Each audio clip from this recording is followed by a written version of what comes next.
morning students. Today we start next topic, animal tissue. In previous lecture we have studied about the plant tissue. Now we start the animal tissue. सबसे पहले बेटा मैं आपको एक table बना के दिखाती हूँ। उस टेबल में सारी चीज़ें आ जाएंगी। एनिमल टिश्यूज में क्या क्या टाइप्स होते हैं, वो सारे टाइप्स जो हैं वो एनिमल टिश्यू के इस टेबल के अंदर आ जाएंगे। ठीक है बेटा, देखिए एनिमल टिश्यू।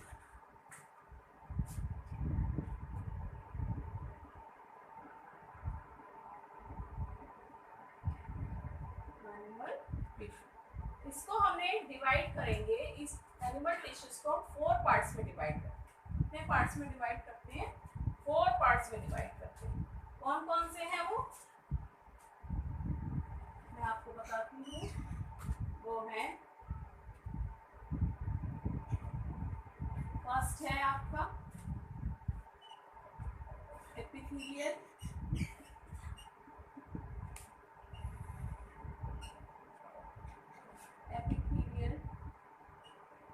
सेकंड है आपका connective,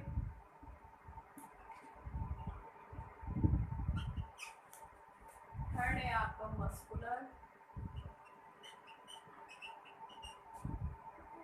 and fourth is nervous.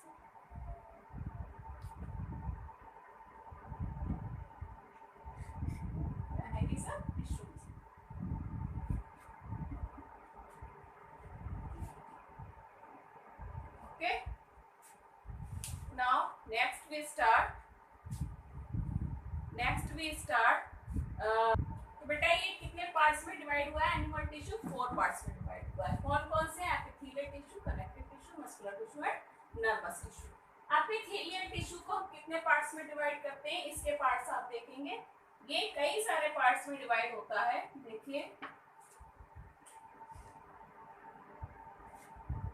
इसके भी कई सारे पार्ट्स होते हैं, कई तरीके का होता है। First is एक्यूमस,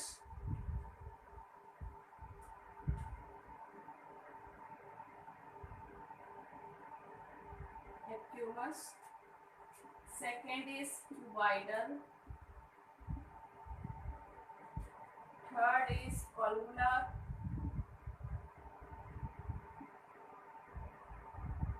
fourth is ciliated, and fifth is granular.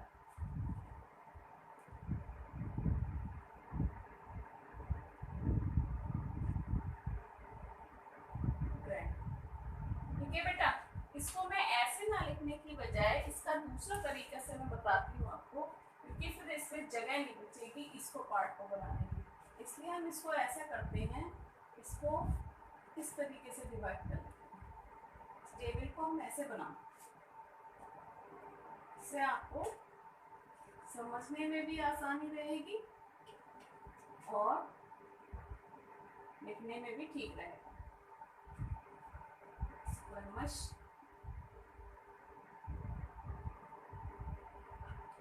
और आपका हो गया वाइटल,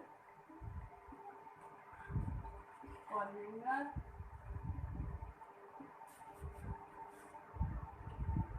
सीलिएटेड, ग्रैनुलर। ठीक है, ये ठीक है बेटा आपका।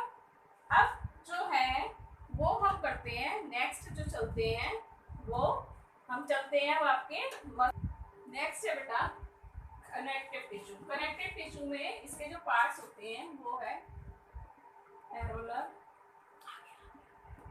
एडिपोस, और है आपका स्केलेटल,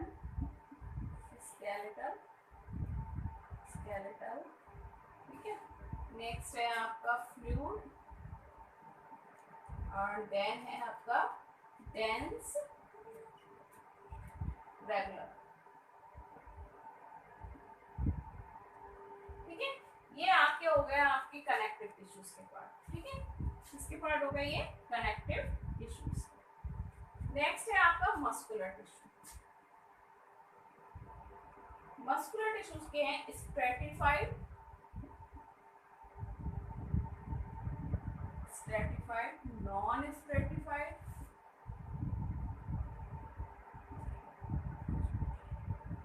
एंड है लास्ट है आपका इसका कार्डियक। नर्वस टिश्यू का कोई पार्ट नहीं होता है, ये ऐसे ही सिंपल ही रहता है, इसमें कोई ज्यादा इसके और ज्यादा पार्ट्स इसके नहीं होते। तो ये है इसकी टेबल। इस टेबल को आप अच्छी तरीके से इसका स्क्रीनशॉट ले लीजिए और इसको बना लीजिए। अगर मैं इस तरीके से बनाती तो उसमें समझ नहीं आता, आपको सब मिक्स हो जाता, इसलिए मैंने आपको इस तरीके से बनाया है जिससे इसके पार्ट जो है वो क्लियर दिखाई दे रहे हैं। ठीक है बेटा। अब आप देखिए एपिथेलियल टिश्यूज के स्क्वेमस, क्यूबाइडल, कोलुमिनर, सीलिएटेड और गैंगुलर। ठीक है। कनेक्टिव टिश्यूज की कौन से हैं? एरोलर, एडिपोस, स्केलेटन, फ्लूइड और डेंस रेगुलर। और मस्कुलर टिश्यूज के कौन से पार्ट्स हैं? स्ट्रेटिफाइड, नॉन स्ट्रेटिफाइड और कार्डियक। ठीक है। नर्वस टिश्यू का कोई पार्ट नहीं होता है। ठीक है बेटा। अब हम जब आगे पढ़ेंगे, ये तो आपने एनिमल टिश्यूज के पार्ट पढ़े, पार्ट आपने लिखे हैं। अब हम एक एक करके चलते हैं एनिमल टिश्यू के। यानी कि पहला टिश्यू हम कौन सा चलेंगे? Epithelial tissue. अगर आपने इसको नोट कर लिया हो तो मैं इसको रफ करने जा रही हूँ। ठीक है। और नेक्स्ट हम आगे बढ़ते हैं एपिथेलियल टिश्यू। ठीक है। एपिथेलियल टिश्यू बेटा, एपिथेलियल टिश्यू को हम स्टार्ट करते हैं। सबसे पहला जो एनिमल टिश्यू में है वो है एपिथेलियल टिश्यू। एपिथेलियल टिश्यू को हम 3 पार्ट्स में डिवाइड करते हैं। ठीक है। एक तो इसके अरेंजमेंट ऑफ जो इसकी लेयर्स है उसके अकॉर्डिंग करेंगे, फिर उसका जो शेप है उसके अकॉर्डिंग करेंगे, और दूसरा उसके फंक्शन के अकॉर्डिंग करेंगे। तो पहले हम किसके अकॉर्डिंग करेंगे? Arrangement of layers. Arrangement of layers. ठीक है। दूसरा हम किसके अकॉर्डिंग करेंगे? इसके जो सेल्स होती हैं उनके शेप के अकॉर्डिंग। ठीक है। तीसरा हम किसके अकॉर्डिंग करेंगे? इसके फंक्शंस।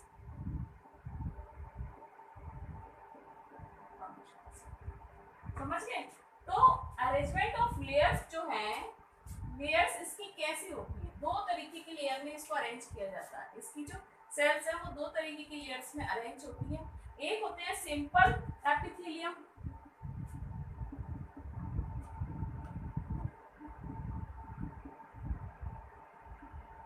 और दूसरा होता है आपका स्ट्रेटिफाइड एपिथेलियम। स्ट्रेटिफाइड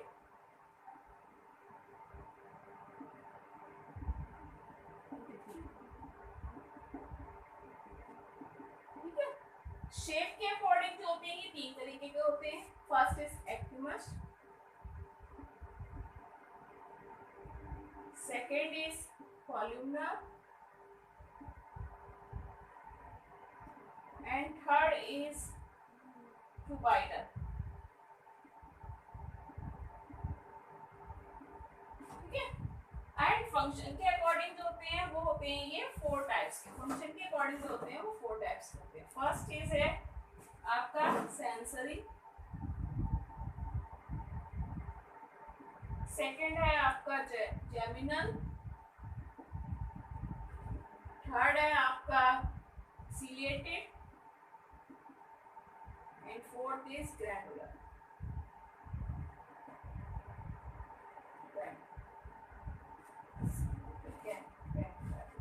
ये सब क्या है? एपिथेलियम। इसके आगे आप ई बना सकते हैं एपिथेलियम, इसको शॉर्ट में मैंने लिख दिया है। ठीक है बेटा। तो ये देखिए अरेंजमेंट ऑफ लेयर्स। लेयर्स का मतलब क्या होता है? ये 2 तरीके में आपको यहीं पर समझाती हूँ। लेयर्स का मतलब क्या होता है? जैसे ये लेयर है सिंपल एपिथेलियम। सिंपल एपिथेलियम का जो शेप होता है, मतलब वो किस तरीके की होती है? लेयर उनकी कैसी होती है? जैसे आपके घर में फ्लोर होता है। ठीक है। फ्लोर होता है, फ्लोर में क्या होती है? टाइल्स लगी हुई होती है ना, टाइल्स लगी हुई। ये इसका शेप जो होता है वो इस तरीके का होता है, जैसे हमारे घर में टाइल्स लगी हुई, यानी कि एक ही फ्लोर दिखाई देगा। ठीक है। सिंपल फ्लोर दिखाई देगा। अब नेक्स्ट जो है वो क्या है? स्ट्रेटिफाइड। स्ट्रेटिफाइड का मतलब होता है लेयर के ऊपर लेयर। जैसे केक खाया आपने, पेस्ट्रीज खाई है आपने, तो क्या होता है? लेयर के ऊपर लेयर होती है। सपोज एक लेयर इस तरीके की है, ऐसे ही है। ठीक ठीक है। दूसरी लेयर दूसरे कलर की होगी, कैसे होगी दूसरी लेयर, इस कलर की हो सकती है, ऐसी हो सकती है, ठीक है। थर्ड लेयर और डिफरेंट कलर की हो सकती है। तो ये कई लेयर्स में प्रेजेंट, ठीक है। ये है आपका स्ट्रेटिफाई, समझ रहे हैं ना। सेल्स तो आपको पता ही है किस तरीके के टिश्यूज जो होते हैं वो किससे मिलकर बनते हैं, सेल्स से मिलकर बनते हैं। तो ये कॉमन है, लेकिन सेल्स का स्ट्रक्चर जो है वो कुछ इस तरीके का भी होता है, ऐसे ऐसे इस तरीके से, इस तरीके से होता है, ऐसे बने हुए होते हैं, ये आपको पता ही है। सेल का स्ट्रक्चर इस तरीके से अरेंज होता है, ठीक है। तो ये आप समझ गए स्ट्रेटिफ सिंपल और स्ट्रेटिफाइड में क्या डिफरेंस है। सिंपल जो है वो बिल्कुल सेम एक सा दिखाई देगा, और स्ट्रेटिफाइड में क्या होता है, एक लेयर बनी हुई होती है, एक के ऊपर एक के ऊपर एक लेयर तरीके की बनी हुई होती है, जो हमें, जिसको हम कहते हैं स्ट्रेटिफाइड एपिथेलियल टिश्यू। समझ रहे हैं। इसका एक और मैं आपको बताऊं स्ट्रेटिफाइड का क्या है, जैसे इसमें एक बेसमेंट भी होता है, एक बेसमेंट तैयार होता है, जैसे ये बेसमेंट है सपोज, ठीक है। बेसमेंट मूवमेंट बोलते हैं इसको। तो इसमें जो है ये बेसमेंट जो है, ये बेसमेंट तैयार हो रहा है, जैसे किसी मकान का बेसमेंट तैयार होता है, इसी तरीके से ये सेल्स जो हैं वो अपना बेसमेंट तैयार करती हैं, और उसके ऊपर जो है वो सेल्स बढ़ती चली जाती है, ठीक है। बेसमेंट के ऊपर ही जो है वो सेल्स जो है वो क्या करती हैं, बढ़ती चली जाती हैं। अब नेक्स्ट जो है आपका वो है एक्यूमस। क्या है ये, शेप, शेप जो है, अब आप इसकी शेप के अकॉर्डिंग देखिए, ये स्क्वामस जो है वो उसका शेप कैसा होता है, उसका शेप होता है कुछ इस तरीके से। मैं यहाँ से ऐसे आपको कर देती हूँ, ठीक है, इससे आपको समझ में आएगा। इसका शेप होता है लाइक दैट,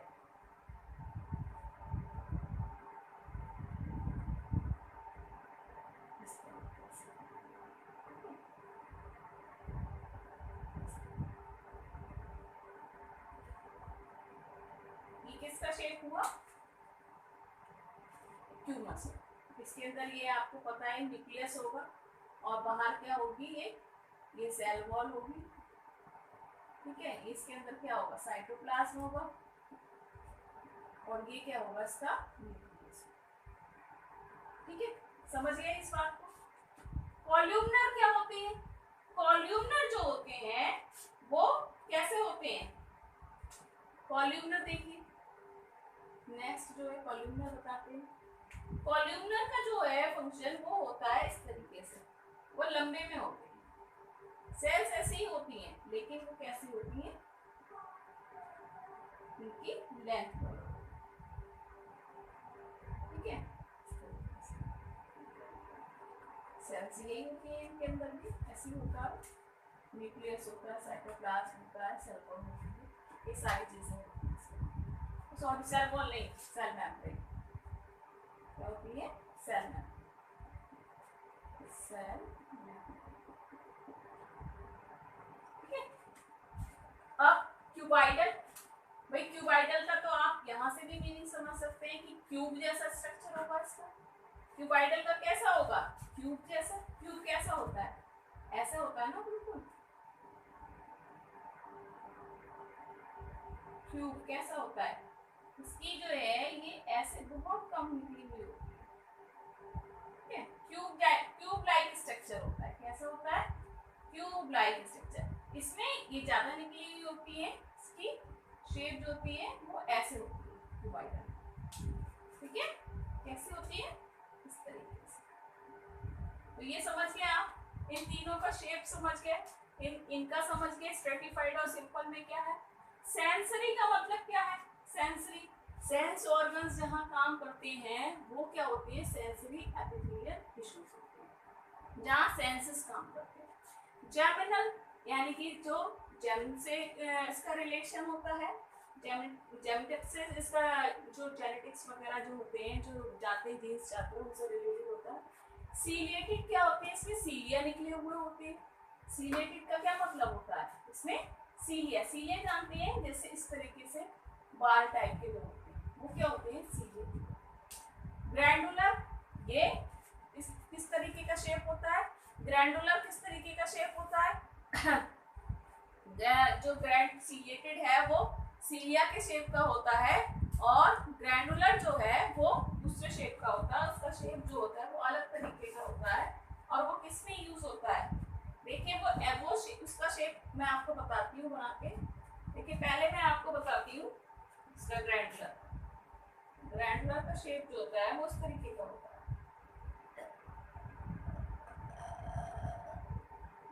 यानी कि इसके ऊपर से ये स्पेस ये दूसरे कलर का निकला हुआ इस तरीके का पार्ट होता है, ठीक है, तरीके का पार्ट। तो सेल्स इसमें यही होती हैं, ये लंबी लंबी थोड़ा सा होता है, इसमें न्यूक्लियस होता है।